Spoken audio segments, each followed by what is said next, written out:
오늘은 요한복음 3장 1절에서 15절 말씀을 통하여서 거듭나지 아니하면 하나님의 나라를 볼 수 없느니라는 제목의 말씀을 나눌 때 늘 새롭게 변화되고 성장되시는 모든 성도님 되시기를 간절히 소망합니다. 늘 새로워지는 것, 늘 변화되는 것 쉽지 않습니다. 하지만 그것은 주님과 함께 할 때 일어나는 일이기 때문입니다. 사랑하는 성도 여러분, 여러분 건태감인 걸 아시죠?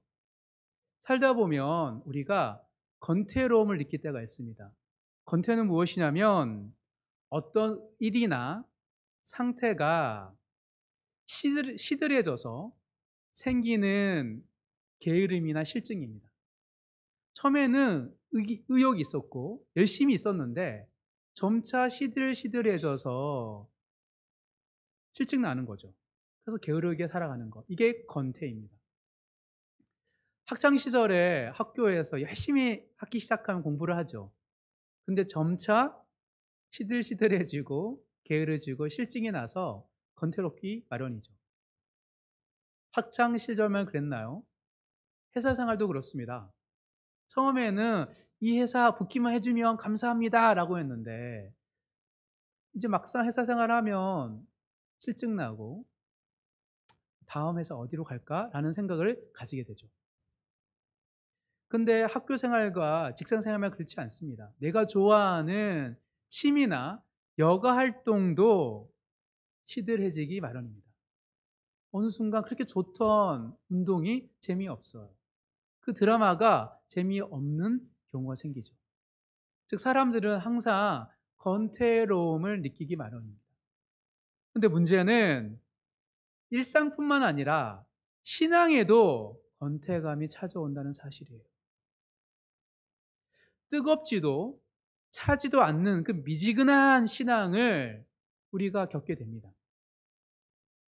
요한계시록에 에베소 교회가 그랬죠. 그래서 주님께서는 첫사랑을 잃어버렸다고 말을 하십니다.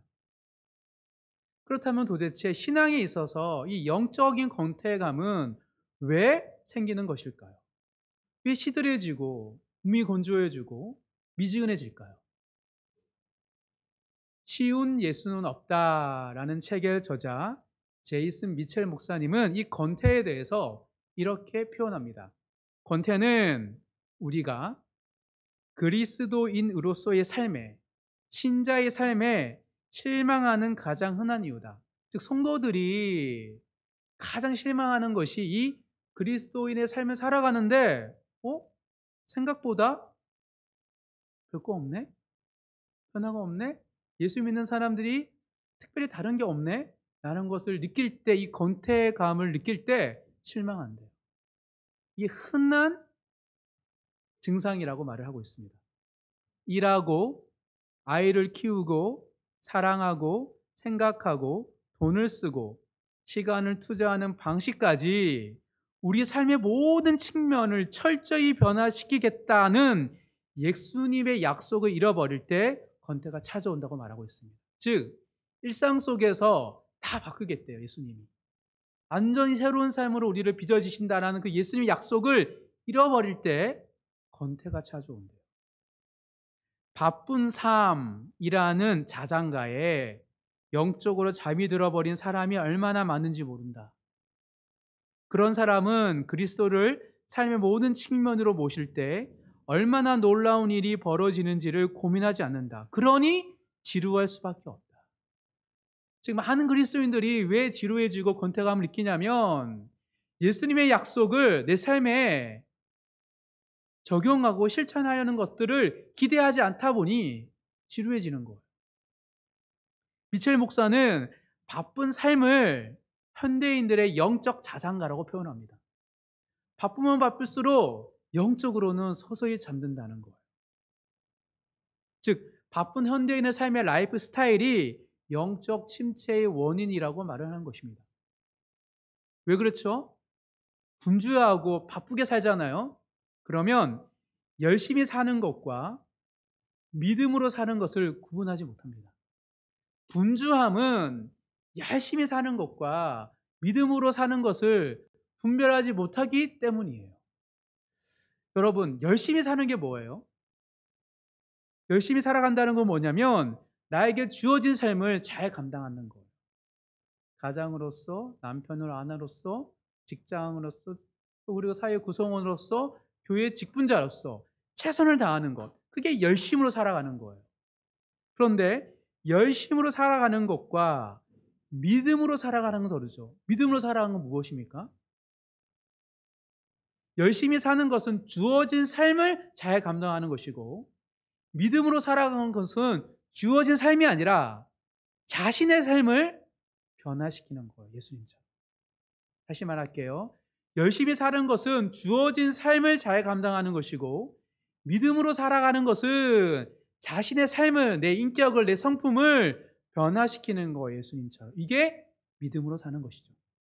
그런데 열심히 사는 것과 믿음으로 사는 게 다르죠. 왜요?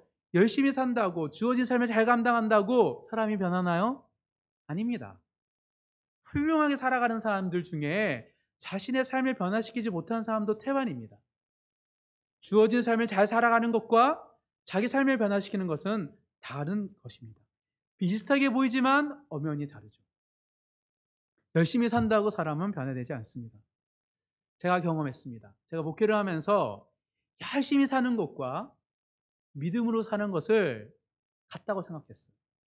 그래서 목회자로서 주어진 사역들 잘 감당하고 희망을 찾아서 하고 이른 아침부터 밤 늦은 시간까지 사람을 살리고 복음을 전하고 상담하고 설교하고 이 모든 활동을 하면 할수록 저는 믿음으로 산다고 생각을 했어요.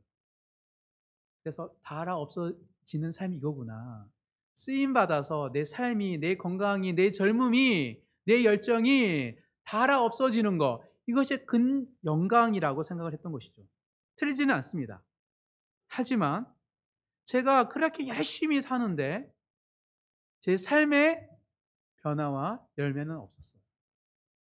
놀랍게도. 저의 정서는 피폐해졌고 평안과 기쁨은 일시적이었어요. 곧 다운되고 변화되지 않는 성도들을 향하여서 변화되지 않은 교회를 향하여서 여전히 죄악으로 가득한 세상을 향하여서 분노하는 마음이 있었어요. 왜 사람은 안 변하지? 왜 하나님은 더디 오시지? 즉 뭐냐면 내 안의 평안과 기쁨은 일시적이고 정서가 피폐해졌던 것입니다. 그래서 저는 괴로웠습니다. 아니 이렇게 열심히 살고 믿음으로 사는데 왜 내 마음이 이렇지? 많은 목사와 많은 성도들, 중직자들이 이 오류에 빠져 있습니다. 즉 그래서 교회에 오는 것, 생활하는 것을 즐거워하지 않아요. 딱 얼굴 보면 알아요. 지쳐 있습니다. 기쁘지가 않아요. 기대감이 없어요. 해야 할 일들, 더 뭘 열심히 해야 되지라는 압박 속에서 교회에 오는 것을 두려워하는 것이 많은 목사님들과 중직자들의 모습입니다. 왜 그렇죠? 열심을 믿음으로 오해했기 때문입니다. 열심과 믿음을 혼동하게 된다면 이런 일이 생기는 것이죠. 그래서 어떤 말을 하냐면 보통 신앙생활 열심히 하면 할수록 사람은 잘 안 변해. 훈련하고 열심히 뭔가를 헌신하면 역시 사람은 잘 안 변하는구나. 쉽게 안 변해. 그런 말을 입에 달고 살죠. 즉 인간적인 열심이 아니라 그런데 믿음으로 살면 사람은 변하고 성장합니다.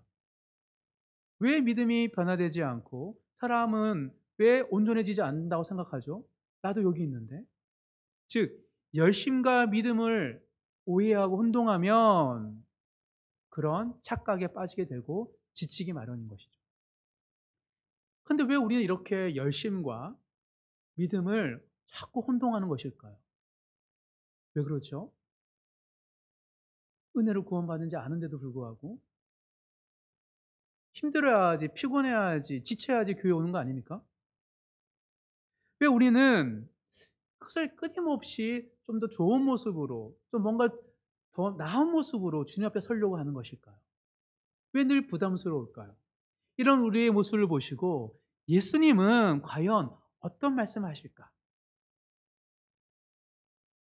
오늘 본문을 통해서 열심을 믿음으로 여기며 살다가 영적 권태감을 빠져 신앙을 지루하게 여기며 살아가는 우리들에게 하시는 주님의 음성을 들으시는 귀한 말씀 되길 간절히 소망합니다.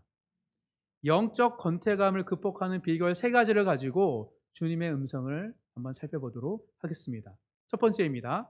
영적인 권태감을 극복하기 위해서 첫째, 예수님께로 와야 합니다. 무조건 예수님께로 와야 돼요. 낮이고 밤이고 새벽이고 할 것 없이 무조건 예수님이 있는 곳으로 와야 하는 것입니다. 오늘 본문에 보면 열심으로 사는 것과 믿음으로 사는 것을 혼노한 인물이 나타납니다. 그 이름은 니고데모였습니다. 그는 예수님께 옵니다. 그리고 서서히 그의 삶 속에 권태감이 벗겨지기 시작합니다. 오늘 본문 1절 다 같이 한번 읽겠습니다. 시작. 그런데 바리새인 중에 그의 이름은 니고데모입니다. 오늘 1절에 보면 이 니고데모의 인생이 어떤 인생인지를 너무 간단하지만 분명하게 설명하고 있습니다. 첫 번째입니다. 크게 3가지로 니고데모가 어떤 사람인지 살펴보겠습니다. 첫 번째, 그는 바리새인입니다. 바리새인은 어떤 사람들이죠? 율법을 엄격하게 정확하게 지켰던 사람들이에요. 하나님의 언약의 말씀을 정말 촘촘하게 지키려고 했던 종교 당파입니다. 그들은 대중적인 지지를 얻었어. 왜요? 실제로 살아내니까. 하지만 권력은 없었어요. 대제사장의 무리인 사두개파가 귀족 세력들이 힘을 가졌지, 바리새인들은 대부분들이 제사장 무리도 아니고 출신도 아니고 귀족 세력도 아니었어요. 단 하나 하나님의 율법을 있는 그대로 지키려고 했던 종교적인 열심히 썼던 사람들이었습니다. 그래서 그들의 정치적인 기반은 대중적인 사람들의 지지였어요. 한마디로 삶으로 하나님의 백성을 증명하려던 사람들이었죠. 쉽지 않은 사람들입니다. 철저하게 지키려면. 둘째, 그는 바리새인뿐만 아니라 유대인의 지도자입니다. 여러분, 요한복음에서 유대인은 누구를 뜻하죠? 유대 당국입니다. 사내들인 공회. 즉 유대 사내들인 공회원이었고 그 중에서도 지도자였어요. 사내들인 공회에서 지도자가 되려면 어떤 사람이어야 할까요? 지배계층입니다. 바리새인이라고 지도자가 될 수 없어요.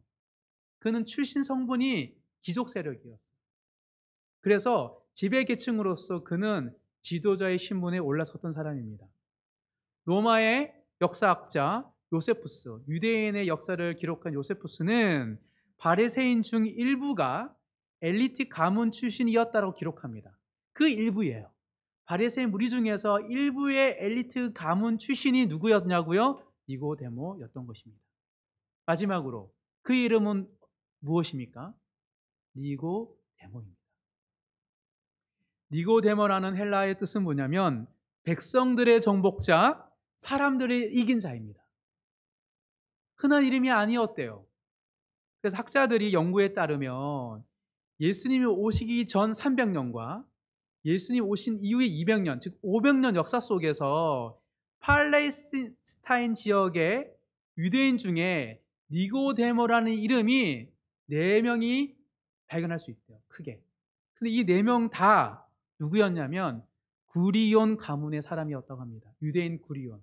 구리온 가문이 어떤 가문인지는 모르겠어요. 하지만 백성들의 정복자 그리고 사람들의 이긴 자라는 니고데모의 이름은 흔한 이름이 아니고 구리온 가문의 사람들만 썼던 것 같아요. 즉 제1대 구리온이라는 사람이거나 아니면 1대 사람이 니고데모였을 거예요. 제 추측컨대 구리온이라는 사람이 나중에 니고데모라는 별칭을 얻게 되지 않았을까. 즉 그는 유대인 공동체의 훌륭한 영웅이었습니다. 장군이었어요. 그 민족을 지켰던 싸움 속에서 이겼던 사람이고 그 이겼던 영웅적인 가문의 후손이 구리온 가문 니고데모라고 학자는 이야기합니다. 그냥 엘트 가문이 아니에요. 자손 대대로 뿌리 깊게 유대 공동체를 지켰던 훌륭한 집안의 사람이었던 것입니다. 정리하면 니고데모는 최고 명문가 출신으로 바리새인으로서 살면서도 유대 공동체를 이끌었던 영적 지도자였습니다. 얼마나 열심히 살았을까요? 금수저인데 허황방탕하게 산 게 아닙니다. 율법을 지켰어요. 공동체를 가꾸려고 최선을 다했던 사람이 바로 니고데모였습니다. 그런 니고데모는 깨어 있었어요, 하나님. 그래서 예수님께 찾아옵니다. 2절입니다. 2절 다 같이 읽겠습니다. 그가 밤에 예수께 와서 이르되 랍비여,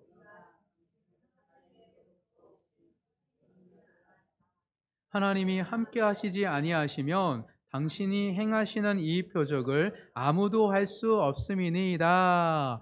예수님이 표적을 행하고 니고베는 그것을 보고 믿었어요. 성전에서 예수님이 성전을 허물어라, 내가 3일 만에 세우리라 라고 할 때는 감히 다가서지 못했지만 니고데모는 멀리서 지켜보고 있었어요. 예수님.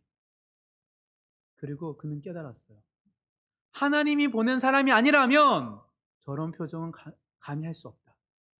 마음으로 예수님에 대해서 깊은 호감과 관심을 가졌던 것입니다. 그런데 니고데모는 혼자 옵니까? 여러 사람이 같이 옵니까? 랍비여, 우리라고 표현합니다. 니고데모는 한 사람이 아닙니다. 무슨 말이냐? 이미 니고데모는 유대인의 지도자로서 그는 한 무리와 유대 공동체를 지켰던 지도자였기 때문에 자기뿐만 아니라 그와 함께 했던 여러 사람들이 예수님의 표적을 보고 심상치 않다라고 생각을 하고 만나고 싶어 했던 거예요. 대표로 오고 있습니다. 그런데 문제는 무엇이죠? 2절에 보면 낮에 오지 않아요. 밤에 옵니다. 왜 니고데모는 예수님을 만나기 위해서 밤이 될 때까지 기다렸을까요?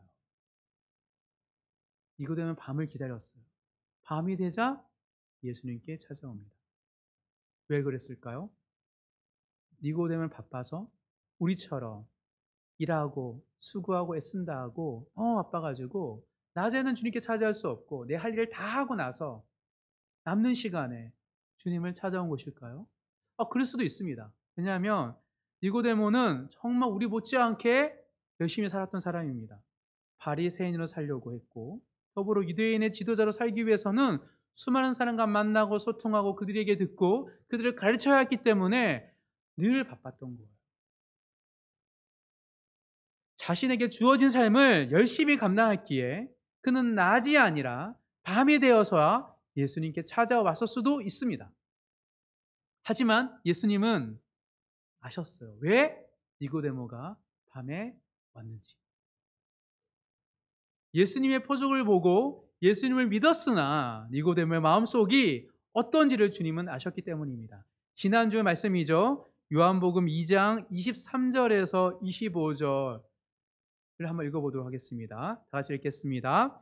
유월절에 예수께서 예루살렘에 계시니 많은 사람이 그의 행하시는 표적을 보고 그의 이름을 믿었으나 예수는 그의 몸을 그들에게 의탁하지 아니하셨으니 이는 친히 모든 사람을 아심이요 또 사람에 대하여 누구의 증언도 받으실 필요가 없었으니 이는 그가 친히 사람의 속에 있는 것을 아셨음이니라 하고 이어서 오늘 본문이 이어지고 있습니다. 예수님은 아셨어요. 니고데모와 그와 함께 무리들이 예수님의 표적을 보고 믿었으나 왜 오고 있지 않는지 그 속마음을 아셨어요. 니고데모는 바쁘고 분주해서 밤에 올 수밖에 없는 것처럼 행동하고 있으나 주님은 아셨습니다. 그의 마음에 무엇이 문제인지. 종교적인 열심과 믿음을 혼동하고 있는 그 니고데모를 보시고 그의 마음을 직면시키고 계시기 때문입니다. 사랑하는 성도 여러분, 밤이든 낮이든 상관없이 무조건 주님 앞에 와야 됩니다. 그래야지 주님께 비춰진 나의 모습을 보기 때문이에요. 주님은 우리를 사랑하시기 때문에 직면시키십니다. 감추어 있는 것들을 드러내시죠. 우리 내면이 어떤지, 내 영적 상태가 어떤지 그것을 직시하도록 하시는 것이 주님이기 때문입니다. 그러하기에 내 내면의 모습을 내가 봐야지 그때부터 변화가 시작되는 거예요. 너무 열심히 뭔가를 수고가 있다 보면 내 마음을 열심으로 감추다 보니 내 마음을 모르고 내 속에 있는 걸 몰라서 무엇을 변화되어야 되는지를 모르기 때문에 열심히 해도 그렇게 목회자로 열심히 살아도 제 자신의 삶에 열매가 없었던 것이에요. 즉 주님께 온다는 건 뭐냐면 분주한 삶을 내려놓고 주님이 계신 곳에 오는 거예요. 그러면 우리의 비춰주시기 때문입니다. 사랑하는 성도 여러분, 항상 예배의 자리에 오시기 바랍니다. 더불어 기도의 자리를 고수하길 바라요. 내가 힘들어도 지쳐도 교회의 머리 대신 주님께서 계신 그곳에 가서 내 마음이 어떤지를 살피는 것이 우리가 되기를 간절히 소망합니다. 그때 비로소 권태감은 사라지고 삶의 변화와 역사와 하나님 일하심을 보게 되는 그 은혜가 우리 모든 성도들의 삶 가운데 일어날 줄 믿습니다. 첫 번째입니다. 무슨 일이 있든지 간에 예수님이 계신 곳으로 나와 오셔야 됩니다. 이게 첫 번째입니다. 두 번째, 영적 권태감을 극복하기 위해서는 둘째, 성령으로 거듭나야 됩니다. 어떻게 해요? 성령으로 새롭게 태어나야 됩니다. 열심을 믿음으로 착각하고 있는 니고데모에게 예수님이 이렇게 직언하시죠. 지금 2절에 보면 니고데모가 믿음을 고백했잖아요. 예수님에 대해서. 그럼 어떻게 해야 돼 보통? 너 알고 있구나. 칭찬해야 되는데 예수님이 어떤 반응을 하는지 한번 읽어보겠습니다. 3절입니다. 다 같이 읽겠습니다. 예수께서 대답하여 이르시되 진실로 진실로 내게 이르노니 사람이 거듭나지 아니하면 하나님 나라를 볼 수 없느니라. 진실로 진실로 내게 이르노니 지금 직면시키는 거예요. 예수님이 니고데모의 마음을 아시고 그에게 꼭 필요한 말을 하고 계시는 것이죠. 거듭나지 아니하면 하나님을 볼 수 없어. 니고데모야. 무슨 말입니까? 하나님의 백성으로 새롭게 태어나지 않으면 하나님 나라를 볼 수 없어. 달리 말하면 니고데모, 넌 아직 거듭나지 않았기 때문에 하나님을 보고 있지 못하잖아. 바리새인이고 유대인의 지도자이지만 이 마음의 공허함들, 어느 누구도 알아주지 못하고 칭찬만 했지, 존경만 했지, 내 안에 깊은 영적인 침체를 어느 누구도 읽어주지 않았잖아. 너가 거듭나지 않았기 때문에 너 안에 하나님 나라가 임하지 않는 거야 라는 말을 하고 있는 거예요. 내면의 영적 상태를 직면시킵니다. 왜냐하면 아무리 열심으로 감추려고 해도 예수님께는 감출 수 없기 때문이에요. 예수님께 오지 않으면 드러나요. 다 드러납니다. 사랑하는 성도 여러분, 예수님께 오셔서 나의 진정한 모습을 보는 것을 두려워하지 마시고 나의 모습을 예수님을 통하여서 바라보시는 성도님 되시길 간절히 소망합니다. 그런데 직면하면 어떻습니까? 너무 감사해 주니 그게 나에게 문제였죠 라고 대답할까요? 아닙니다. 첫 번째 반응은 거부하고 저항합니다. 4절입니다. 4절 읽겠습니다. 니고데모가 이르되 사람이 늙으며 어떻게 날 수 있사옵나이까? 두 번째 보트에 들어갔다가 날 수 있사옵나이까? 심각한 영적인 패배감으로 어느 누가 새롭게 태어납니까? 내 마음을 읽은 거는 맞지만 어떻게 우리가 늙어서 다시 엄마 뱃속에 들어갔다가 태어날 수 있겠습니까? 라고 말을 해요. 잘 보세요. 죽은 자의 부활을 믿어야 안 믿어요? 바리새인들은 믿어요. 죽은 자의 부활을 믿는 바리새인인 니고데모가 지금 어떤 반응을 하고 있죠? 늙어서 어른이 돼가지고 어떻게 엄마 뱃속에 다시 들어가서 다시 태어납니까? 라고 유치하게 반문하고 있어요. 죽은 자의 부활을 믿는 바리새인이니 지도자가 지금 뭐 하고 있는 거예요? 저항하는 거예요. 본능적으로 유치하게 어린아이처럼 거절하고 있는 거예요. 그러자 니고데모가 저항을 하자 예수님께서 한 번 더 자세하게 풀어서 설명하십니다. 5절부터 8절까지 다 같이 읽겠습니다. 시작. 예수께서 대답하시되 진실로 진실로 내게 이르노니 사람이 물과 성령으로 나지 아니하면 하나님의 나라에 들어갈 수 없느니라. 육으로 난 것은 육이요 영으로 난 것은 영이니 내가 내게 거듭나야 하겠다 하는 말을 놀랍게 여기지 말라. 바람이 임의로 불매 내가 그 소리를 들어도 어디서 와서 성령으로 낳은 사람도 다 그러하니라. 거듭나야 한다. 다시 태어난다는 말에 지금 니고데모가 놀라고 당황하고 거부하니까 예수님께 진정시키면서 얘기하시는 거예요. 우리가 언제 당황합니까? 여러분 언제 어떤 말을 듣고 어떤 상황에 당황해요? 내가 생각하지 못한 일이 생기면 당황해요. 그리고 내가 이해하지 못한 그 내 사고와 틀에 벗어나는 일을 듣잖아요. 순간 사람이 당황합니다.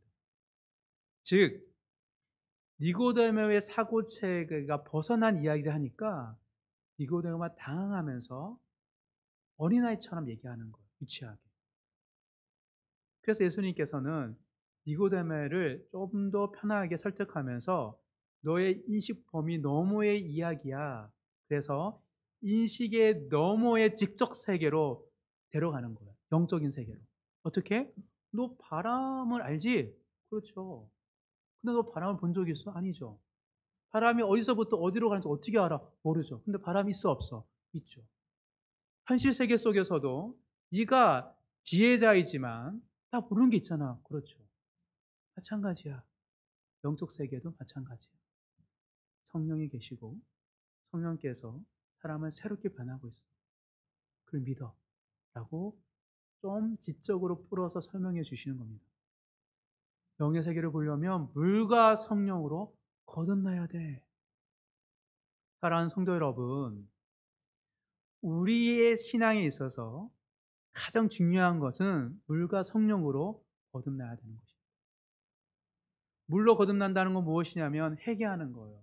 내 육신이, 내 육체가 깨끗해지는 것. 정결한 삶, 거룩한 삶을 추구하는 것이고, 하지만 사도행전을 보면 물 세례를 경험해서 주님의 제자로 살지만 성령의 세례를 경험하지 못한 사람을 만나가지고 사도 바울이 세례를 베풀잖아요. 성령의 세례는 뭐냐면 영이 열리고 하나님 나라를 보는 거예요. 성령께서 우리 안에 거하시면 어떤 일이 생기죠? 속사람이 변화돼요. 내 인격이 변해요. 그래서 변화와 성장이 경험하게 되고 또한 깨닫게 되는 것입니다. 이런 성령이 충만한 것을 우리가 놓치잖아요. 한번 성령 충만을 받아도 성령이 충만함을 유지하지 못하고 성령을 거역하고 거부하고 밀어내고 성령에 민감하지 못하면 마치 성령이 없는 사람처럼 되는데 그럼 어떤 일이 생긴지 아세요? 세상은 악해요. 저는 약해요. 이 얘기만 합니다. 맨날 교회에 와가지고 죄송하지만 징징거려요. 회사가 어떻고 정치가 어떻고 주위 사람이 어떻고 그리고 저는 연약하고 나약하고 계속 우는 소리만 합니다. 왜요? 내 안에 성령이 충만하지 않기 때문이에요. 그래서 마치 예수님이 없는 사람들과 다를 바 없이 살아갑니다. 그러면 사는 말이 사람은 다 똑같죠. 목사님도 사람이잖아요. 그러면서 실수하고 넘어진 사람들 이야기면 다 가져와요. 그래서 그 얘기하다가 가요. 이게 영이 끊어지거나 희미해진 사람의 특징입니다. 큰 사람들은 어떻게 살아가냐면 교회 왔다가 시큰 자기가 해놓고 갈 때 별거 없네 그러면서 어떻게 하면 교회에 적은 시간을 보낼까 그런 생각만 합니다. 더 나아가 공동체 없이 모임 없이 어떻게 하면 신앙생활을 할 수 있을까를 머리를 짜내요. 코로나 터져가지고 온라인으로 예배가 대체하면서 어떻게 하면 온라인으로만 예배를 드릴까 하는 생각만 흐르게 됩니다. 이게 영이 내 삶을 거듭나지 하지 않으면 생기는 증상들이에요. 그래서 제일 부러워하는 거 저도 그랬거든요. 죽기 직전에 예수 믿는 사람이 제일 부럽습니다. 저도 그런 적 되게 많아요.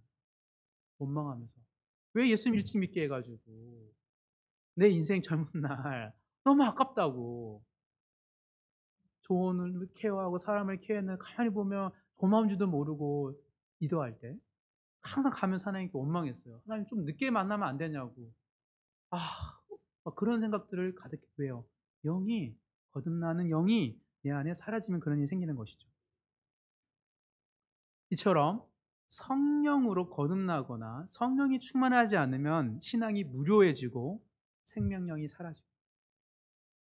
그런데 그런 사람도 갑자기 성령으로 내 삶이 충만해지고 성령을 체험하고 내 삶의 인생에 주님께서 임재해 주시는 그 경험을 하고 깨달으면 어떻게 됩니까? 완전히 갑자기 변해요. 다른 사람처럼. 돌변합니다. 성령으로 거듭나면 밤에 예수님을 찾지 않죠. 낮에 찾습니다. 그전에는 어떻게든 기도할까 하다가 억지로 밤에 잠자기 전에 잠깐 했다가 성령이 오전에 어때요? 아침에 일어나요. 낮에 합니다. 어떻게 하면 주님을 더 찾을까? 눈이 반짝반짝거려요. 달라집니다. 또한 자신의 주어진 삶을 감당해요. 여전히. 하지만 내게 주어진 삶을 감당하는 것보다 주님과 동행하는 삶을 더 가치 있게 느껴요. 내 주어진 삶 열심히 하지만 하나님, 주님의 제자로 살고 싶고 주님의 교회를 섬기고 싶은데 하나님 나라에서 임하시는데 내 시간이 아까워요. 그런 마음이 생겨요.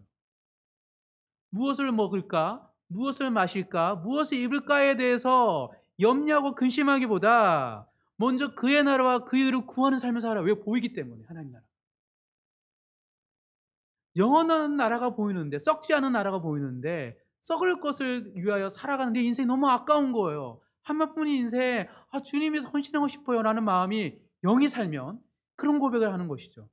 그러니 불만과 불평이 사라지죠. 광야에서 맞은 이스라엘 백성들이 불만하고 불평하죠.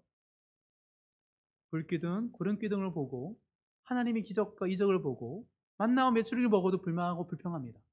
근데 불만과 불평이 없는 사람이 있죠. 여호수아와 갈렙이 그렇습니다. 그들에게는 감사와 기쁨과 소망이 있습니다. 더디에 오더라도 우리 때문에 기다려주신 하나님이 올지라도 그 40년을 한날처럼 여기면서 꿈꾸고 있어요. 왜요? 성령이 그 안에 있기 때문이죠. 그래서 성령의 열매가 그의 성품과 그의 인격에 주렁주렁 매요. 사역의 결실이 없을 수 있어요. 내가 수고한 것의 결실이 지금은 없을 수 있어요. 아브라함처럼. 나중에 민족을 이루고 자손을 이룰 수 있습니다. 하지만 그 순간만큼은 그의 성품과 그의 인격과 그의 삶이 변하는 것이죠. 이것이 성령의 열매입니다. 사랑하는 성도 여러분, 항상 성령으로 새롭게 태어나시고 거듭나셔서 성령의 열매가 가득한 삶을 살아가시는 모든 성도님 되시길 주님 이름은 축복합니다. 성령으로 거듭내야 됩니다. 마지막 세 번째입니다. 영적 권태감을 극복하기 위해서는 셋째, 십자가를 보며 겸손해야 합니다. 십자가를 보고 겸손해집니다. 많은 사람들은 지나다니 보면 첨탑이 많잖아요. 교회가 너무 많아. 그런 생각을 하지 않아요. 그것도 문제가 될 수 있지만 십자가를 볼 때마다 겸손해져요. 왜 그럴까요? 한번 살펴보도록 하겠습니다. 오늘 본문 9절에서 12절입니다. 9절부터 12절 다 같이 읽겠습니다. 니고데모가 대답하여 이르되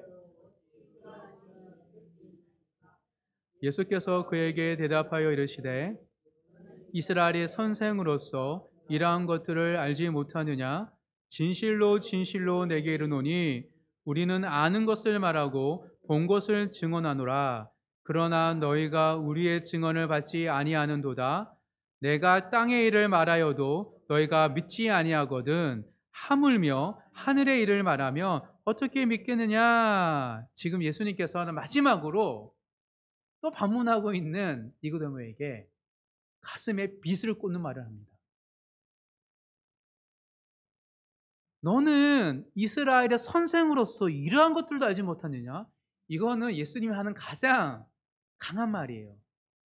예수님은 보통 이런 말 잘 안 하시거든요. 하도 못 알아들고 자꾸 거부하고 반항하니까 야, 너 이스라엘 선생이라며 니고데모의 정체성을 건드세요. 이것도 몰라? 바리새인이며 유대인의 지도자라는 그 니고데모의 정체성을 빗으로 꽝 박으시는 것이죠. 성령을 통하여 하나님의 영을 통하여 하나님은 구약 때부터 지금까지 하나님을 세우셨어요. 하나님의 신이 하나님의 영이 임하여 계속. 너 알면서도 그걸 몰라? 하나님 나라는 성령으로 보인다는 거를. 내가 표적을 보였고 이렇게 말로 설명하는데도 너희가 못 알아듣는데 하물며 하늘의 이야기를 하면 너희가 알 수 있겠니? 지금 니고데모 너와 나에 대한 아주 기초적인 초보적인 수준의 이야기야. 너도 알지? 네가 반응한 반문을 어린아이처럼 한 걸. 그거를 정확하게 지적하는 거야. 하지만 주님은 니고데모의 어설픈 교만을 꺼뜨리시고 그의 영적인 무지를 일깨우시는 분이 아니죠. 사랑으로 그러시잖아요. 복음을 제시하십니다. 그게 13절, 14절입니다. 13절, 14절, 15절까지 다 같이 읽겠습니다. 하늘에서 내려온 자, 곧 인자 외에는 하늘에 올라간 자가 없느니라. 모세가 광야에서 뱀을 든 것 같이 인자도 들려야 하리니 이는 그를 믿는 자마다 영생을 얻게 하려 하심이니라. 광야에서 많은 사람이 뱀에 물려 죽어갈 때 노뱀이 들려질 때 노뱀을 봤을 때 사람이 살아났잖아요. 그 이야기를 가지고 이야기합니다. 니고데모, 너만 모르는 거 아니야. 이거는 나만 알아. 하늘에서 내려온 자만이 알 수 있고 내가 노뱀처럼 십자가에 달릴 때 나를 볼 때 드디어 너는 깨닫게 될 거야. 놀라운 이야기를 합니다. 니고데모가 어린아이처럼 반응한다고 주님께서는 그를 수준답게 여기지 않습니다. 이 복음 깊은 정수를 니고데모에게 말을 하죠. 니고데모는 노뱀의 이야기를 너무나 잘 알고 있었기 때문에 그가 가지고 있는 신학적인 이면의 이야기를 알고 있었어요. 인자가 들려야 산다는 거예요. 몇 년 후 니고데모는 골고다 언덕에서 십자가에 달려 죽으신 예수님을 봅니다. 노뱀처럼 달려 죽으신 예수님을 보죠. 그때 니고데모의 반응을 보면 알 수 있습니다. 요한복음 19장입니다.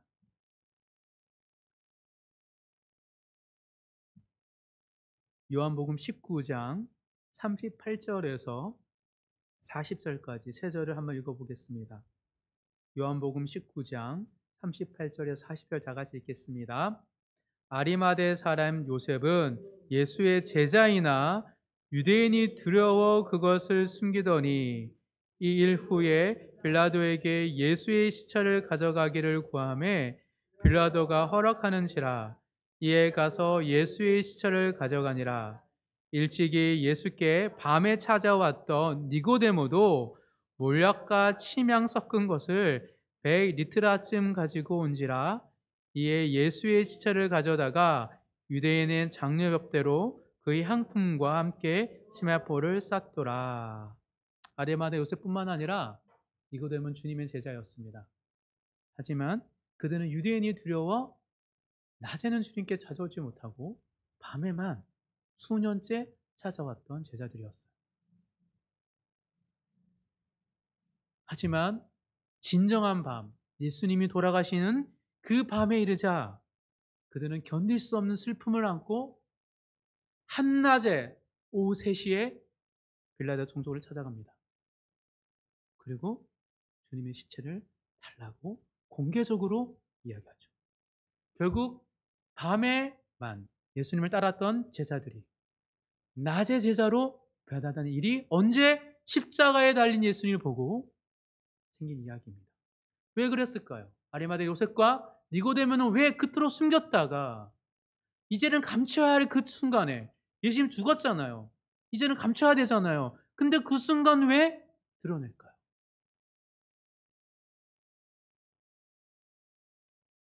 예수님의 십자가를 볼 때 그들은 저 십자가가 예수의 십자가 아님을 알았기 때문입니다. 나의 십자가. 내 죄를 위해 죽으신 십자가, 내가 짊어져야 할 죄인지를 그들은 알았어요. 그래서 견딜 수 없었던 거예요. 예수님의 시체를 옮겨지지 않으면 그들은 견딜 수 없어요. 이게 십자가 바라보는 사람들에게 일어나는 이야기입니다. 십자가는 대속의 십자가입니다. 예수님 십자가가 아닙니다. 나의 십자가예요. 예수를 믿는 자들에게는 그 십자가 내 피고 내 죄고 내 죽음이에요. 그 내를 나를 위하여 죽으신 그 주님을 위하여서 어찌 내가 예수님 시체를 가져오지 않을 수 있겠습니까? 그토록 숨겨왔던 그들이 이제는 숨길 수 없어요. 낮에 주님의 제자로 전환하고 살아가게 되었습니다. 이처럼 십자가는 우리를 겸손하게 합니다. 왜요?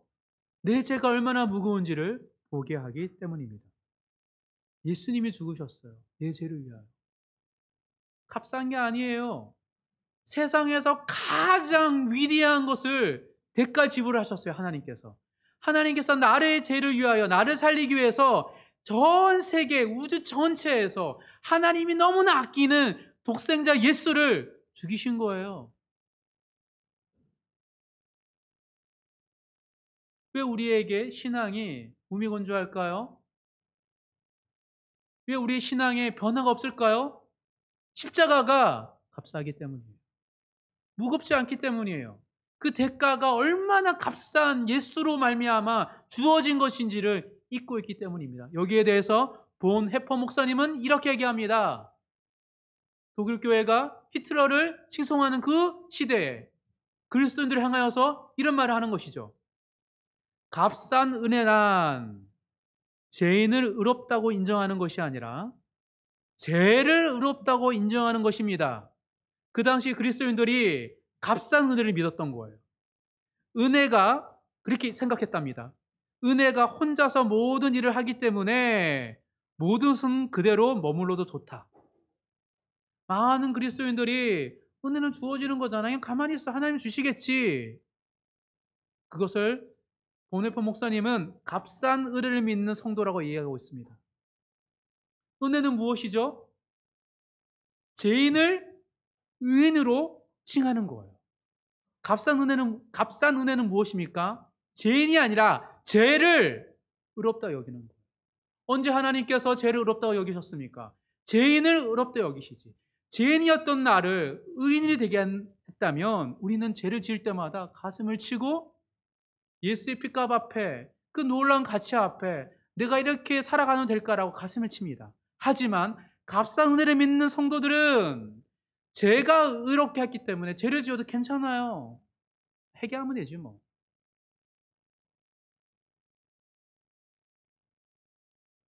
값싼 은혜는 짝퉁 은혜입니다. 거짓 믿음이에요. 구약에 보면 에스겔서에 보면 하나님이 그러죠. 장로들에게 말하라. 기도하지 마라. 안 받아준다. 내 목숨을 걸고 너의 기도를 받지 않겠다고. 예수님이 하나님의 목숨을 걸고 성도들의 기도를 받지 않는데요. 왜요? 너희들의 삶은 가증하기 때문에 내 말을 따르지 않기 때문에 율법을 줬고 안식일을 줬는데 둘 다 지키지 않는데 안 받겠다고 이야기하십니다. 값싼 은혜 받으실까요? 은혜와 값싼 은혜의 두드러진 차이는 무엇이냐면 참회입니다. 내가 죄인이구나. 내 삶에 또다시 범죄한 나의 모습을 보고 가슴을 치고 눈물로 통회하고 십자가를 볼 때마다 주님 내가 죄인입니다. 여전히 저는 연약하고 나약합니다. 저에게는 선한 것이 없습니다. 하나님이라고 얘기하는 거죠. 값싼 은혜는 거짓 평안을 찾습니다. 모든 게 괜찮을 거야. 하나님 내 죄를 도말해 주셨지. 이렇게 얘기하는 것이죠. 진정한 은혜를 아는 사람은 하나님께서 가장 값비싼 대가를 지불한 걸 알기 때문에 십자가를 바라볼 때마다 가심이 저미는 것이죠. 로마서 7장 24절에 사도 바울이 이렇게 고백합니다. 제가 읽어드리겠습니다. 오호라 나는 공고한 사람이로다. 이 사망의 몸에서 누가 나를 건져내랴. 이 고백이 우리 모든 성도들의 고백되기를 간절히 소망합니다. 왜 예배를 드리러 오십니까? 가슴을 치기 위해서. 내가 죄인데, 내가 연약한데 나를 대신 죽으신 예수 그리스도를 향하여서 어찌 내 삶에 가장 고결한 시간을 주님께 드리지 않을 수 있겠습니까? 라는 그 마음과 감격으로 오는 거예요. 십자가는 우리를 겸손하게 합니다. 내가 죄인이구나. 나를 위해 주님께서 죽으셨구나. 세상이 아닙니다. 나를 위해 죽으셨구나. 이 가장 큰 대가를 지불하셔서 나를 살리셨는데 나는 무엇을 주님께 드리고 있지? 목숨까지도 부끄럽지 여기지 않으셨던 주님께서 나는 왜 예수님이 부끄럽지? 그 십자가 앞에 서는 모든 성도님이 되시길 주님 이름으로 축복합니다. 그때 건태감은 사라지고 우리의 삶에 놀라운 변화와 성장이 일어날 줄 믿습니다. 말씀을 정리하겠습니다. 왜 우리의 신앙생활이 지루하고 변화가 없고 건태감이 가득할까요? 그것은 우리 삶의 분주하고 바쁜 삶 속에서 하나님을 찾지도 않고 주님을 구하지도 않기 때문입니다. 나의 열심이 나의 믿음인 것처럼 착각하며 살기 때문에 생기는 것이죠. 열심과 믿음은 다릅니다. 믿음은 나를 변화시키는 거예요. 주님은 나에게 관심이 있습니다. 나를 위하여 죽으셨기 때문입니다. 나의 생각, 나의 감정, 나의 고백, 그것을 소중히 여기시며 살아가는 모든 성님 되시를 간절히 소망합니다. 영적 건태감을 벗어나기 위한 세 가지를 이야기했습니다. 먼저 분주함을 내려놓고 예수님께 나오셔야 됩니다. 예배의 자리에, 기도의 자리에 무조건 나오셔야 돼요. 둘째, 성령으로 거듭나야 됩니다. 나의 열심으로 내가 변화되는 것이 아닙니다. 내 안에 성령께서 나를 새롭게 하셔야지만이 내가 변화되기 때문입니다. 세 번째는 십자가 앞에 겸손해야 됩니다. 십자가를 볼 때마다 값싼 은혜가 아니라 가장 값비싼 대가를 지불하셔서 나를 살리신 주님을 앞에 감사와 기쁨으로 감격으로 나아가는 모든 성도님 되시길 주님 이름으로 축복합니다. 이 세 가지를 실천할 때 시들해졌던 신앙의 건태로움이 변화되어져서 열정적이고 생명이 넘치는 신앙으로 변화될 줄 믿습니다. 그렇게 살아가시는 모든 성도님 되길 주님 이름으로 축복합니다.